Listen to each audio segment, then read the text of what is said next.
And good morning. Welcome to The Bright Side. I am Pharmacist Ben. Thanks for being here. 844-236-6010 is our number on The Bright Side. If you have questions about health, nutrition, prescription drugs, if you want to wean yourself off your meds and get on a good nutritional supplement program, we're here for you. 844-236-6010 is our number. If you want to purchase longevity products, head to brightsideben.com, pharmacistben.com, or criticalhealthnews.com. You can purchase longevity products right off the website. You can also call 866-735-2470. And don't forget to sign up to join the Brightside Ben team if you want to start a longevity business, be in business for yourself, start a home-based business, a nutritional supplement business, be part of the multi-billion-dollar healthcare industry. 866-735-2470 is the number to call, or you can click on the Join the Team link at brightsideben.com, pharmacistben.com, or criticalhealthnews.com. And all Truth Skin Health products are available at truthtreatments.com.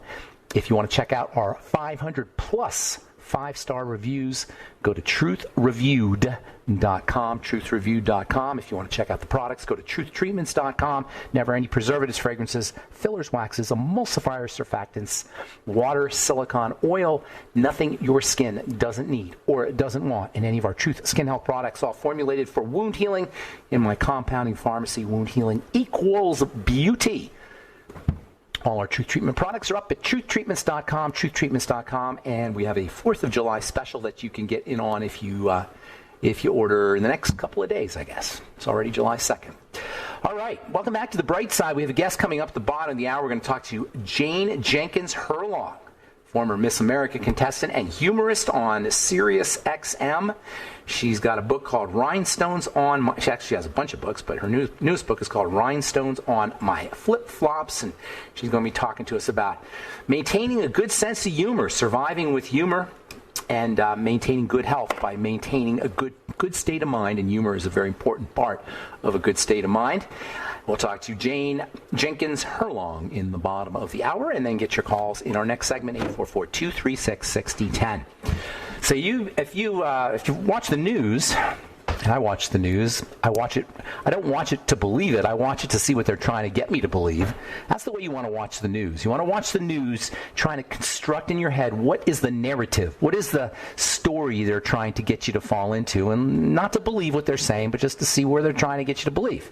And now we're hearing about infections. 500,000 infections, 50,000 infections every day. We've now crossed the threshold of infections, whether you're watching ABC or NBC or Fox News or CNN or MSNBC. It's all about the infections. And now we got to lock back up again. Now we got to wear masks because we're all obsessed about our infections. Nobody's thinking about how the body reacts. We don't think about how the body reacts. We don't think about how we respond to our environment. We just panic about the environment. We don't have to be victims, people. We don't have to be victims of microbes. We can control our resistance. We can master our biochemistry. You guys know this, but your neighbors don't.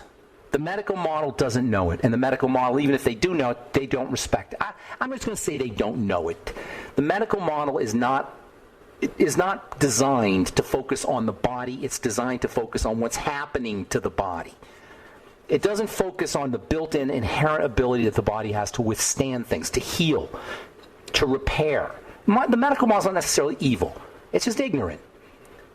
And doctors are, for the most part, good people, but for the most part, they're also stuck in this paradigm that utilizes weaponry to kill the bad guys. Not tools to support the body, weapons to kill the bad guys. Not tools to support our evolutionarily developed biochemical weaponry, but weaponry from the outside. Tools. They're trained. Doctors are trained to use tools. These tools, of course, we know are drugs, and their surgeries, and their hospitalizations. There's a phenomenon called iatrogenesis. Iatro means healer. An iatrogenic sickness is a disease that's related to the healing process. The healing itself causes the disease, and it's not a fluke. It's the third leading cause of death. Do you hear what I said here? Health and healing are the third leading cause of death. And this isn't a function of evil, a function of bad people. It's just the nature of medicine. The nature of medicine is flawed. It can't work 100%.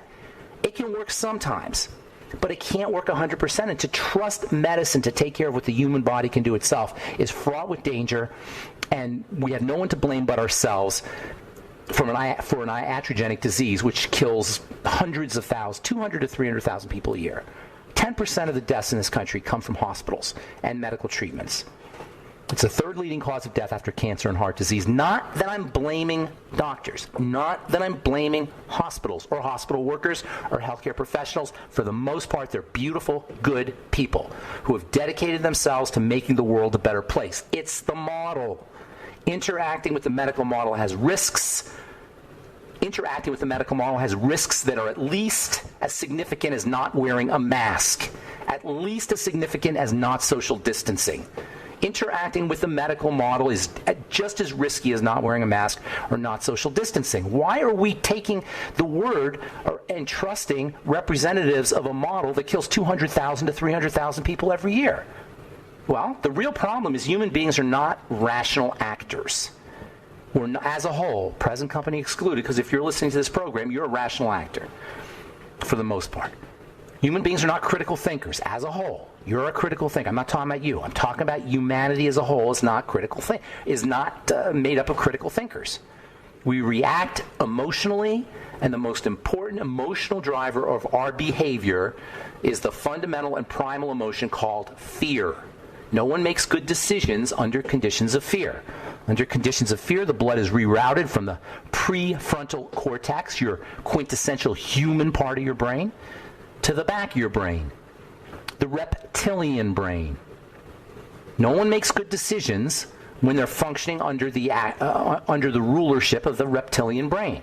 Why do you think CNN and New York Times and ABC and NBC and Fox News have been saturating the airways with news about infections and interviews with hospital workers? I saw an interview with a hospital worker. She was in tears. Oh, my God.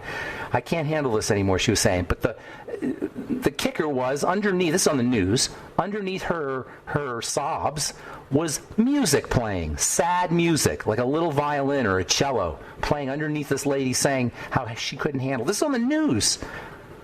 There is a story being constructed for us, a narrative being constructed for us that is designed to put us into fear mode. Does anyone really believe that the government as a whole cares about the people? Does anybody believe that? Why do we listen? Why do we pay attention to what they're saying? Anyone who is out there voluntarily being tested, do you know how the test works? Do you know how accurate the test is? Do you know what they're testing for? Because we accept the dominant paradigm. Human beings just accept the dominant paradigm. We're basically trusting, maybe gullible. Why do we believe what we're told when at every turn what we're told does not serve us, does not serve our interests? All you got to do is look at the health statistics to understand this. All right, I'm Pharmacist Ben. 844-236-6010 is our number. You're listening to The Bright Side. We'll be back after this. All right, we're back on The Bright Side. I am Pharmacist Ben. We've got Jane Jenkins Herlong coming up at the bottom of the hour.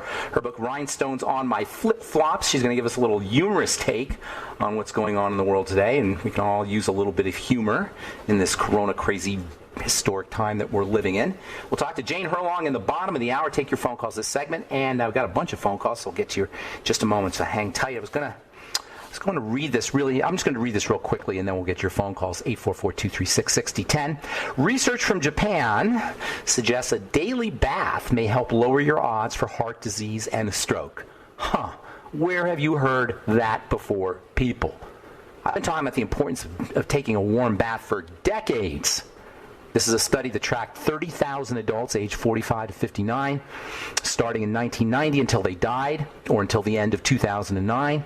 After accounting for other factors, the researchers found that taking a hot bath once a day was associated with a 28% lower risk of heart disease and a 26% lower risk of stroke, according to Dr. Hiroyasu Isu, professor of preventive and environmental medicine at Osaka University in Japan. Quote, frequent tub bathing was significantly associated with a lower risk of hypertension, suggesting a beneficial effect on risk of heart disease, unquote. I have been saying this for years. One of the best ways to drop your blood pressure like a stone, and you can test this out yourself, is to take a warm bath. Way more effective than a beta blocker. Way less toxic than a beta blocker, calcium channel blocker, typical antihypertensive. And the reason this is so important is because these are the little things we can do to stay healthy. We don't need remdesivir. We don't need dexamethasone. We don't need hydroxychloroquine. We don't need to be medicalized. People, wake up. We don't need to be medicalized. It's a scam. Is there a place for the medical model for emergencies? Yes. Is there a place for the medical model for chronic long-term lifestyle issues? No. No. It's a hoax. It's a scam. It's a ripoff. People are being manipulated. They're dying from it. They're suffering from it. It's affecting our quality of life negatively. And it's just not fair. But it's up to us to wake up. And that's what this program is all about, FYI. That's what my life is all about, helping people wake up to the idea that the human body has evolved to be able to adjust and to handle what life dishes out, for the most part, without intervention. It's called evolution, it's called adaptation, it's called the immune system, it's called healing, and it's built in. All right, 844-236-6010. Jane Herlong coming up the bottom of the hour. Let's hit the phones and talk to Mike in New York City, I think. Is that New York City, Mike? Yeah, like Bronx, New York. What's up, Mike? How you doing in the Bronx? I hear it's crazy out there. I hear it's even crazier in New York than it is anywhere else. It is because, when you have almost 10 million people in such a small area, I think that adds to the intensity because you know someone who's been sick, you know someone who's had it, and it's just been crazy, but I've just been trying to stay sane. And I guess that's part of the reason why I'm calling, because I'm so thankful for all the information that I've gotten from you. I'm kind of new to this awakening of health. But it almost feels like a curse because this is the first time in my life where I've on the other side, like I feel so outnumbered, like there's no one I can talk to. And I know how you feel. And I want to make sure, like, because I feel that they're drinking the Kool-Aid, and I'm like, but I want to make sure that I'm not. So I guess... That's called gaslighting. Mike, have you heard the term gaslighting, where everybody makes you think you're crazy? Yes, absolutely. Yeah, that's what this is. Yeah, that's what this is. Keep your nose. Listen, this is how you do it. Because I'm with you, 100% with you. Because I said this thing was a hoax from the beginning. Okay, and I want to maybe I should tell you what I mean by that. It's a way of manipulating people. Whether or not there's a virus, I don't know. I have my doubts, but I'm not going to go there. But this has been used as a way to manipulate people above and beyond the real health problem that's associated with it. And I know how you feel, because sometimes I feel like I'm a drop of water against a tide. Like there's this huge wave coming in, right? And I'm a drop of water. And I'm trying to combat this wave. But you know what you have to do, Mike? You have to just deal with yourself. You have to just be calm. You just have to understand how important it is to stay healthy physically by supplementing, by exercising, by meditating, by practicing deep breathing techniques, by not stressing out, and how to stay healthy psychologically, mentally, and emotionally by not falling into fear. Ever, ever, ever. It's never appropriate to fall into fear. If you listen to somebody on the radio and you listen to somebody on TV or you hear somebody talking and they inspire fear, they're the bad guy. Get away. Okay. Fear is not appropriate under any circumstances. You do not do your best work under conditions of fear. So what you want to do... What's that? There's always just that tiny bit of me that's like, well, how do I know you're like... You're never going to know. Correct. You're never going to know. Mike, uncertainty, we have to learn to live with uncertainty. We're never going to know. You know what I'm saying? We're never going to know. What you do is you analyze the data. This is how you make decisions in life and how to respond to things or how to move forward. You take in as much data as you can, and then you assess the data. You run it through your BS detector. You run it through your critical thinking machinery, and then you come to a decision. And then you're always open-minded about new information, but once you come to a decision, you operate from that decision. Always be open-minded. You always want to hear other things. You don't want to be closed-minded. Minds are like parachutes. They function best when they're open, and you always want to keep an open mind. But once you've made a decision, you operate on the basis of that decision. And if you've assessed that from all the information that this is BS, if you look at all the infections and then you count the deaths and you say, well, wait a minute, if 125,000 people died in a country of 3.6 million, well, what are the odds then? Or if you say, how do they calculate the deaths? and you look on the CDC website and you see the deaths are combinations of COVID, influenza, and pneumonia, you obviously see some BS somewhere, right? I mean, you don't have to be a rocket scientist to say, oh, wait a minute, they told me 125,000 people died of COVID, but I look on the CDC website, and it says right there, deaths are all lumped together, COVID, pneumonia, and influenza. That alone should negate anybody who tells you, negate the relevance of any statistics that anybody tells you about when it comes to death. How about infections? Who cares about the infections? Do the infections matter? Most people are asymptomatic. You can see BS everywhere you look. All right, I want to get one more call in here if I can. All right, thank you so much. Thanks so much. I hope I helped you, Mike. Bob in Minnesota, you always got some smart things to say. What's going on, Bob? How you doing? Hey, good morning, Ben. Hey, is it just me, or it seems like there's this feedback of confusion, intentional confusion between the government and the public forum. Every time the public forum discredits the government's narrative, the government immediately is like paying attention to that, and they come back with some counter to the public forum. Give me an example. Give me an example. Okay, the mask. Okay, everybody's for a long time talking about the mask isn't going to protect you. Well, now they've turned that around, saying it isn't so much the mask that's going to protect you; it's about protecting the other person because it's going to keep your, whatever. Yeah. And they twist everything, including death. Everybody's saying, well, infection. They don't talk about death, but I heard them now say, oh, it isn't about the deaths decreasing; it's about the synchronization of deaths across different states. It just is confusion to the point where, if you want to distill some truth out of it, I swear they're intentionally it's tough. Confused. Bob, I 100% know what you're talking about. You're right on. Thanks for your call. Appreciate it. Let me see if I get Shauna real quick. Shauna, you got something quick for us? Hey, did you find out anything why your guest yesterday was for the mask? I was just curious. I meant to ask. I don't think I got a chance to do that. Sean, I got to go. We got a guest coming on at the bottom of the hour. Hey, have a great day, man. Take care. All right, Jane Jenkins coming up next. You're listening to The Bright Side. We'll return right after this.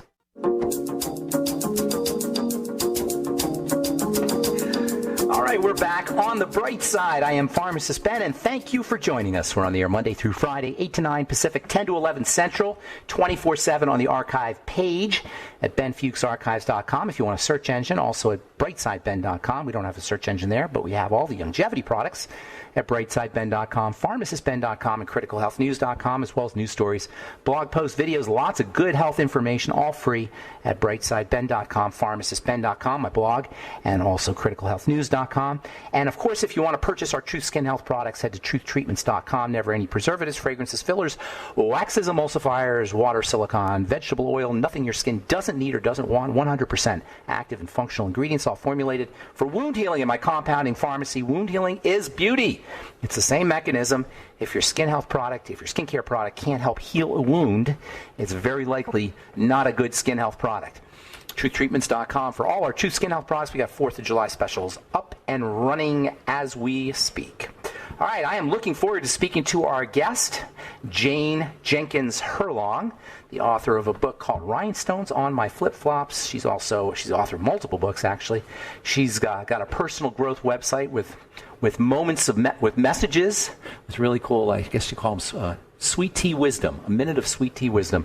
Her website is janeherlong.com. Please welcome to the bright side, Sirius XM 97 humorist Jane Jenkins Herlong. Hey, Jane. Hey there, Ben. Thank you for having me. Yes, and it's very nice to talk to you. I enjoyed our conversation, I guess, about a week ago, and I'm looking forward to speaking to you about flip-flops and rhinestones on my flip-flops. And in this totally crazy time that we're living in, corona craziness, as I call it, we need some humor. There's a lot you can do with humor. Humor's great medicine, isn't it? It is. And you would know this, being in the medical field, but the endorphins can eat up all the bad stuff, and we need those endorphins right now. Love those endorphins. Hey, listen. So you said something really interesting on your website. I was going through some of your moments. Your what do you call them? Minute of sweet tea wisdoms. I love that. You said people could be the best versions of themselves. I'm reminded of somebody who once told me that wisdom is taking your own best advice, and that's kind of what I think of when you say being your own best version of yourself. But on the other hand, it sounds really simple. But what keeps us from doing that? We all know how we could be and should be, but very often there's some kind of block there. What is that? I think a lot of people are fearful. And do you remember Ben Zig Ziglar? Oh, of course. He was just the best. And he said that, and I'll never forget, me too. I actually was able to chat with him several times at our national conferences. Yeah, that was an honor. But he said, when did he passed away about 20 years ago, I believe, no? He not, maybe close, close to about then. But he said that fear, if you dissect it, is false evidence appearing real. Yeah. And I always loved that, and that stuck with me. But I think a lot of people are fearful. I think a lot of people are afraid if they try to find the best version of themselves, they're going to be rejected. And you will be. But you'll be rejected by the right people that are the wrong people for you. Right. Well said. So what is it about fear of rejection? Why do we suffer? I mean, think about how limited and closed off we are and how small we make ourselves because of that fundamental fear of rejection. What is that about? Do you know that is the most devastating of human emotions is rejection? And I didn't know that. It's scary, yes. And in my third book, Bury Me With My Pearls, it's funny, it's Southern humor, but it's also based on some dark pearls in my life. And I always say you have to have conclusion with the darkness, and that's fighting fear. And I think you have to be bold, and that's what my Rhinestone book is about, too, and when life flips. And I use iconic biblical women, but one of my favorite was Esther, Queen Esther, because she was, like, gorgeous and lived in a spa for a year. I want to do that. You know what I'm saying? Lived where? I would love that. She lived in a spa for 1 year. I'm not understanding that. Say that again. A what? Yeah, she lived in a Queen Esther to get ready for the king. She lived she lived in a spa, like a beauty spa. Oh, my goodness. I did not know that. She lived in a spa for a year? No wonder why you love her. I love that woman. That's give great. me a crown, give me a spa. I'm happy. So she lived in a spa for a year to get ready for the ball? Get ready for the king. Okay. Yeah. So, I mean, what she did, though, that wasn't the brave part. The brave part was that she stood up to the king that could have had your head cut off if he wanted to. Well, I don't know the story. I don't know the exact story of Esther. I vaguely know it, but is that part of the Bible? Yeah. Oh, yeah. Queen Esther. But the reason I was so fascinated with it in the Rhinestone book is because she was a queen, and I was in the Miss America pageant when, they wore swimsuits. So, yay. So I was fascinated with her courage and her ability to do such great works in the face of fear. And this is another favorite quote of mine by Joyce Meyer, is you do it afraid. You know what I'm saying? Feel the fear and do it anyway. Yeah, you do it anyway. And you don't get paralyzed. I mean, when I step up on a stage, sometimes I get that feeling, but I use it for energy. I don't use it to say, I can't do this, You get stage fright still?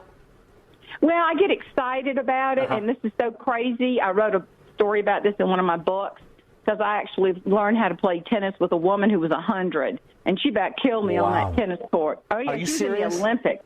Yeah, in college. That's I had the awesome. courage to say, hey, hit with me, and I got a B. She didn't give anybody a B. But sometimes I remember that, and that's what our brains do. We go back to a time where we accomplished something. If we're facing a fear, our brain will retrieve something. So that's what I go back to Miss Ludy Godbowl at 101 playing tennis with me. That's a very interesting thing you said, because your brain goes back to something either way. If you're scared and you're paralyzed, it goes back to something bad. But if you're scared and you do it anyway, it goes back to something good, right? Absolutely. It just depends on what you want to retrieve. Yeah. It's an access issue, and we have choice on what we're going to access. Yeah, I love that. What about all the encouragement to feel fear from the media and from so-called authorities and government representatives? What's that about? It seems, or do you disagree with that? Does it seem to you like we're encouraged to feel fear? Well, I think we're encouraged to click, and click translates from our social media into dollars. And so a lot of people just want to bait us into clicking. I mean, how many times? I mean, I did a search the other day for a knife for my son who's almost a chef. He likes to cook. And ever since, I've been getting all kind of stuff, It's just the same kind of principle. And I think that we are enticed to click and read. And I do believe that a lot of what we're dealing with is fear-driven. And I do think we need to be careful. You know, it's that term, you know, being garbage in, garbage out. And we've got to be careful what we feed in our minds. Now, it's legitimate. I'm not saying it's not. But, I mean, I know people, and you probably do too, that sit around all day. My mother did that. I'd say, cut it off, Mama. You know, don't be feeding your brain all that stuff, because that's what you're going to retrieve, and you pack in, you're going to get it right back out. So be careful what you listen to. That's why reading the Bible or reading inspirational books or reading spiritual books, accessing things that empower us is so important, and on a regular basis, right? Like daily or hourly. On a regular basis. Yeah. Yeah, I mean, the first thing in the morning, you've got to put something good in your head. I love it. I love it. You got to program yourself. You really do. And you know got to program. That's well said. Yeah. Hey, listen, we got to take a commercial break. I want to talk about what you do first thing in the morning, and then we're going to talk a little bit about rhinestones on my flip-flops. Jane Jenkins Herlong is with us. I'm Pharmacist Ben. You're listening to The Bright Side. We'll return right after this.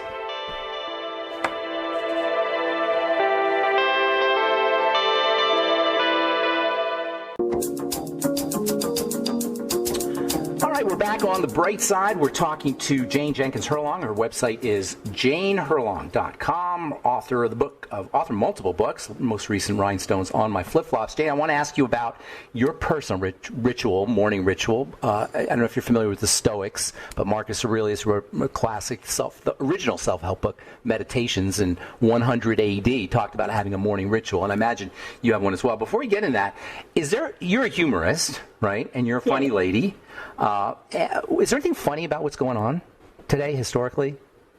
No, but there are moments of levity we can find.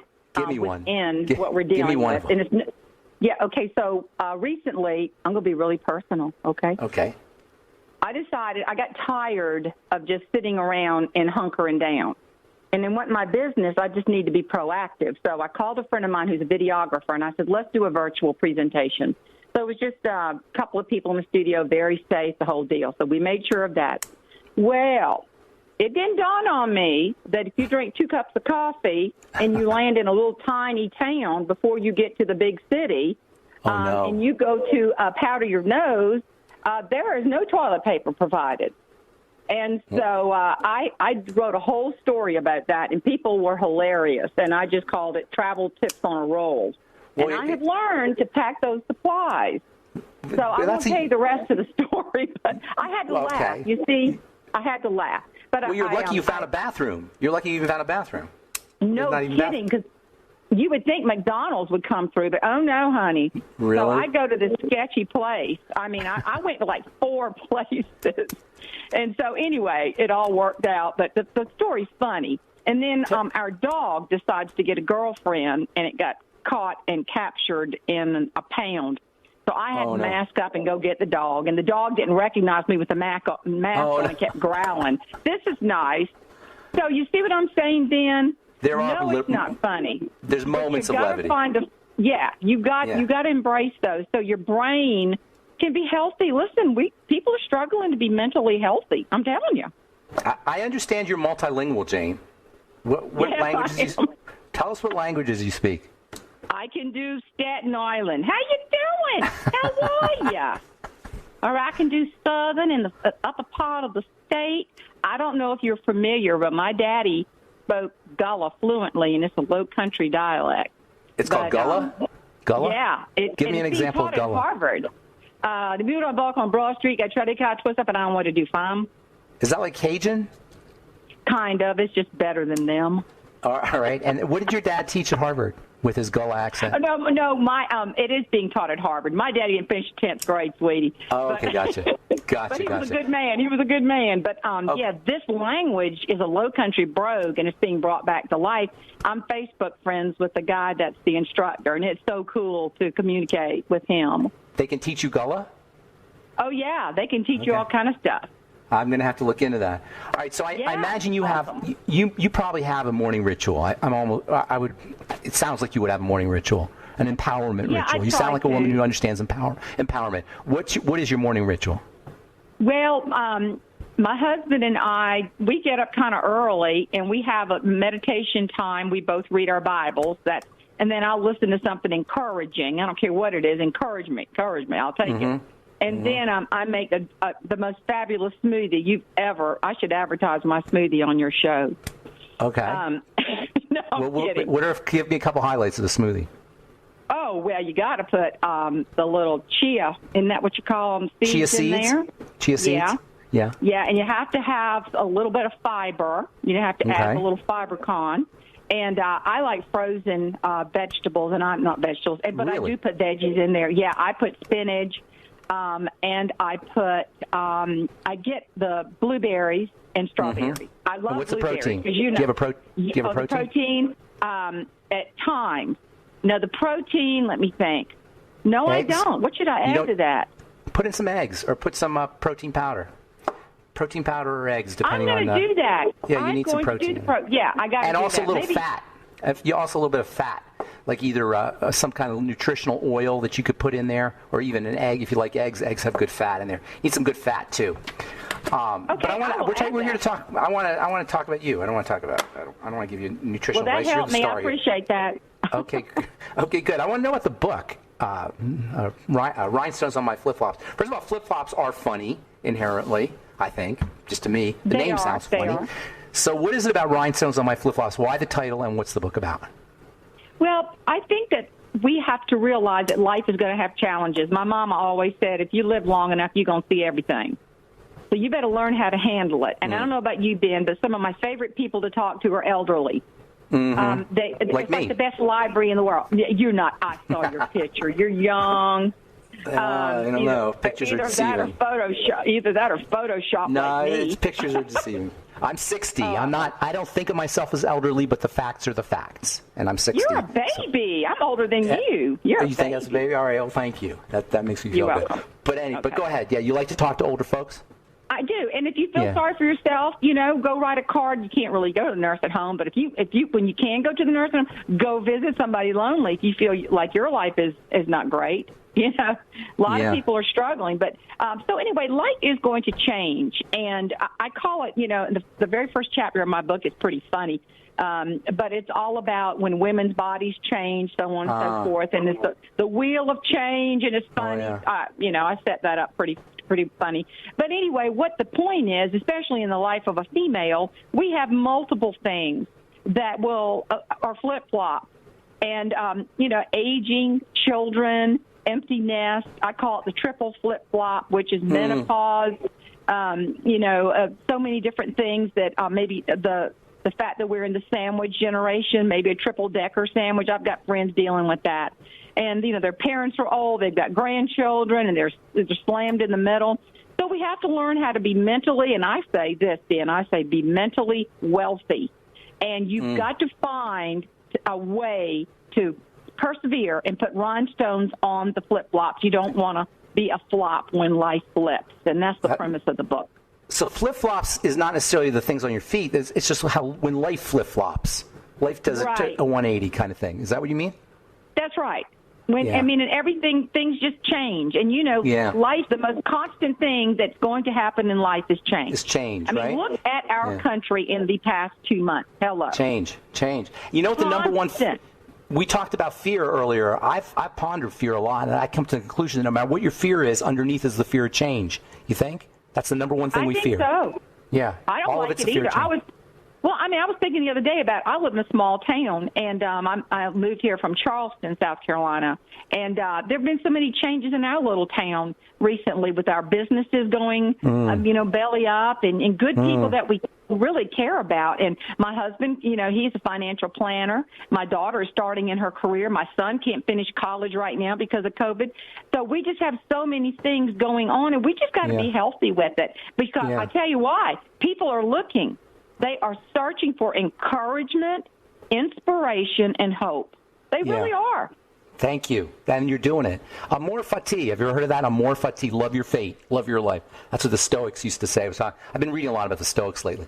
Amor fati. Love what happens in your life. We don't love what is. And coming back to the Bible, the first commandment, right? First commandment is, I am the Lord thy God, thou shalt know the God before me. I always thought reality is the Lord thy God. It's like when we fight what's showing up in our life, when we fight how the world shows up, that's when we're miserable. Oh, yeah. And I think the other thing is that the first and greatest commandment is love your neighbor as yourself. Yeah. You because he is yourself. Love anybody. Yeah. He is yourself. He's in your head. It's in your brain. It's your perception. That's when you true. hate him, you're hating yourself. Your cortisol goes up. I agree. I agree with that. Let me tell you, if you don't love you can't do anything right. Yeah, that's right. That's and right. And maybe that's our number one problem. It'll take you down. Maybe that's the number one problem. Do you think it's the number one problem? You know what? Yeah. I think there's a lot to say about that, Ben, because I think that we have all been, I know in my business of professional speaking, and I'm proud to be in the Speaker Hall of Fame, and we had a Zoom call, and I was with my, really high dollar people, and they have it's just like one woman that's always fabulous, no makeup, just saying, I'm depressed. I'm just so tired of this. I want people, Isn't that amazing? Oh, my God. Is that Connie? And then another one out in California, her hair looked like rats played in it all night. And I'm going, Susan, is that you? I mean, I'm telling you, people they're at the bone marrow of their lives right now. And it really is humbling. Well, you're helping people, and you're helping us. You helped us on the bright side. You helped me personally. I appreciate everything you're doing. Jane Jenkins Herlong, JaneHerlong.com. Her book is Rhinestones on My Flip-Flops. Anything else you want to tell people, Jane? We got about 10 seconds. Well, just be healthy and be hopeful, and we're in this together. I know everybody says that, but be safe, too. Thank you, Jane. Good to talk to you. I am Pharmacist Ben. Thanks for listening to The Bright Side. Have yourselves a wonderful, beautiful, awesome, spectacular day. We'll talk to y'all later, folks. Bye for now.